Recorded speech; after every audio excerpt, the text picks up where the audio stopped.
नहीं नहीं, अब बाहर वाले कहाँ रहते हैं?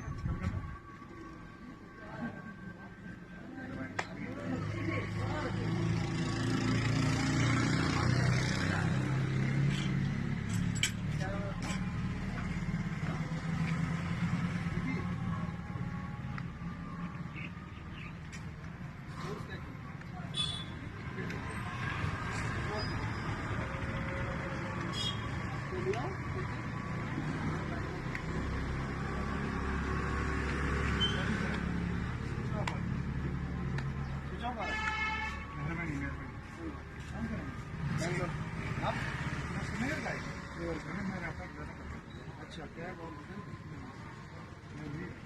यहाँ का है?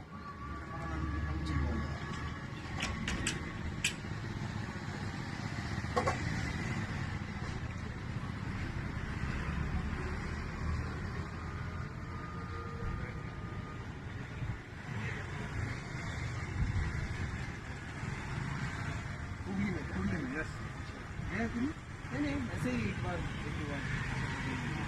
घूमने नहीं है, ऐसे आते समय दिल्ली आते समय फ्लाइट वहाँ था।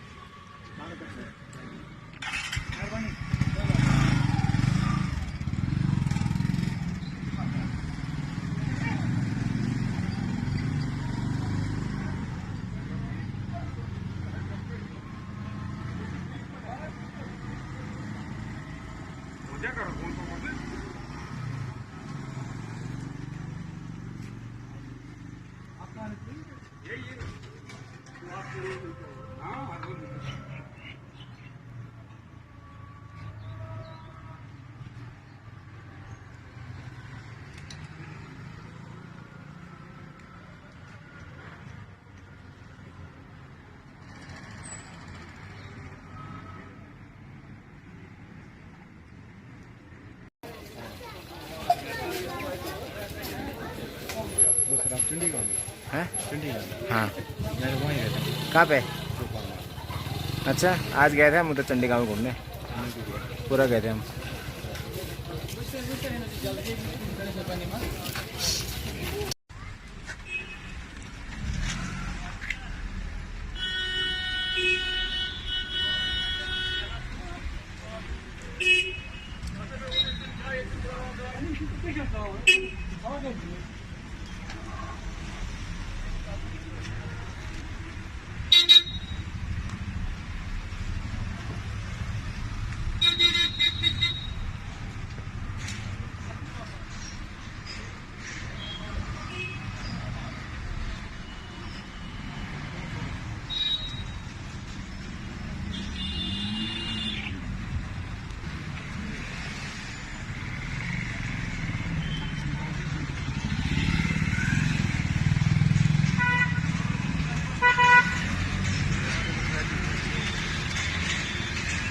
कर सकते हैं, जेटिंग गाड़ी मिनिमाइज कर सकते हो।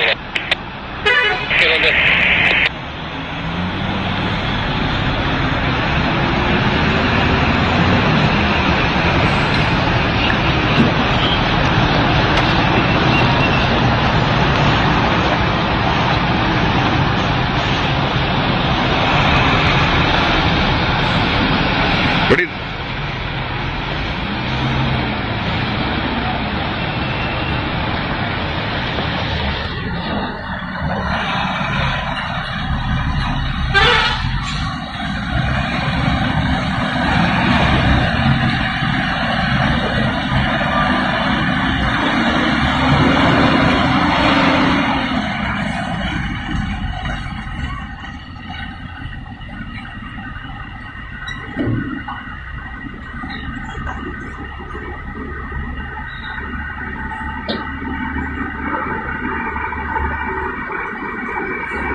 सरकार को ये मानना पड़ेगा कि आर्थिक मंदी जो है वो जो भी कहते रहें, लेकिन ये मेड इन इंडिया मंदी है और मेड बाय मोदी मंदी है। ये मोदी साहब का अपना बनाया हुआ मंदी है। इन्होंने विकास की गाड़ी को एकदम ठोकर दे करके डिमोनेटाइजेशन से एक तरह से तहस नहस कर दिया है पूरे अर्थतंत्र को। और अब वो चाहते हैं कि लोगों को बांटने के लिए वो तमाम तरह के सांप्रदायिक सवालों पर, कभी कश्मीर कभी एनआरसी, इस सवाल पर वाहवाही बटोर करके वो देश की जनता में सांप्रदायिक नफरत महसूस कराने की और ये कहने की कि चलो कोई बात नहीं, मंदी है तो मंदी है, मंदी से नज़र हटा करके आप कश्मीर में दमन और एनआरसी के सवाल पर आप तालियां बजाते रहिए। ये लेकिन इनकी जो साजिश है इसको हम सफल नहीं होने देंगे। मैं कतई नहीं मानती हूँ कि देश की जनता ने सिर्फ सांप्रदायिक सवाल पर समर्थन दिया। उन्होंने उम्मीद से समर्थन दिया, उनको लगा कि चलिए सरकार जो है हो सकता है पहले टर्म में नहीं कर पाई, अब दूसरा टर्म देते हैं, उनको दोबारा मौका दे के देखते हैं। लेकिन ये उल्टी बात हो रही है ना यहाँ पर। तो आप मंदी से निजात पाने के नाम पर आप कॉरपोरेटों को बड़ी बड़ी टैक्स में छूटें दे रही। 2007 में वैश्विक संकट था, लेकिन उस समय भारत संकट से काफ़ी हद तक बचा रहा। आज जो संकट है भारत में, आज जो मंदी है बाज़ार में, ये सब जानते हैं कि है।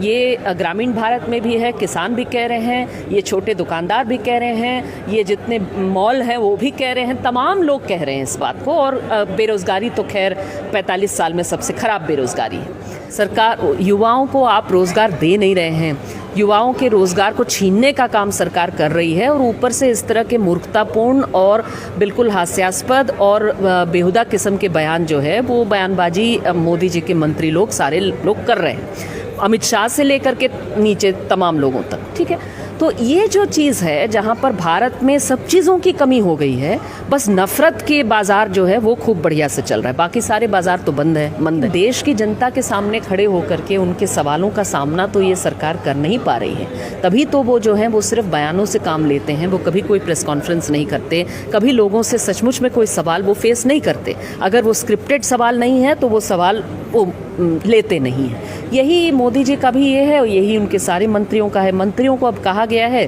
कि आप कैंपसों में जाइए, वहाँ हाथापाई करिए। बाबुल सुप्रियो जो उनके मंत्री हैं वो बंगाल के जादवपुर में जा करके हाथापाई इसलिए जा करके शुरू की है, खुद जो है स्टूडेंट का शर्ट पकड़ना और हाथापाई करना ये उन्होंने शुरू किया वहाँ पे। इन्हीं चीज़ों से नज़र हटाने के लिए और लोगों से कहने के लिए कि जब बेरोज़गारी है उसके लिए आप तथाकथित बांग्लादेशी घोषित कर दीजिए अपने ही देश के लोगों को और उनके खिलाफ नफरत करिए, या आप जो है वो कैंपस में जो छात्र पढ़ते हैं उनके खिलाफ नफरत करिए। इस तरह से वो नफरत बांट करके, नफरत के बाज़ार को ये करके अपने बाज़ार में जो मंदी है उससे वो नज़र हटाने की कोशिश कर रहे हैं। लेकिन हमारा अभियान इसलिए है ताकि हम लोग देश की जनता को इस बारे में एकजुट करें। और ये सिर्फ वामपंथी पार्टियां नहीं करेंगे, हमने अपील किया है कि जितने जन आंदोलन हैं, जितने लोकतंत्र पसंद लोग, सब शामिल हो जाएं इसमें और सब इस आंदोलन में बिल्कुल लग करके काम। मैंने नफ़रत के बाज़ार को गर्म रखना ये उनके लिए ज़रूरी है। तो कश्मीर में वो जो कर रहे हैं या एनआरसी के साथ इनका जो लगाव है वो ज़रूर उनके अपने हिंदू राष्ट्र वाले परिकल्पना के लिहाज से है, जहाँ उनको लगता है कि कश्मीर जो है वो मुस्लिम बहुल है, तो उस पर हमने एक तरह से हिंदुत्ववादी सरकार ने जाकर के फतह किया है, इस बात का वो प्रचार करने की कोशिश करते हैं। जबकि असलियत तो ये है कि कश्मीर की समस्या का हल तो बहुत ही दूर, उन्होंने हल से और दूर वो ले गए हैं पूरे मामले को और जटिल बना दिए हैं।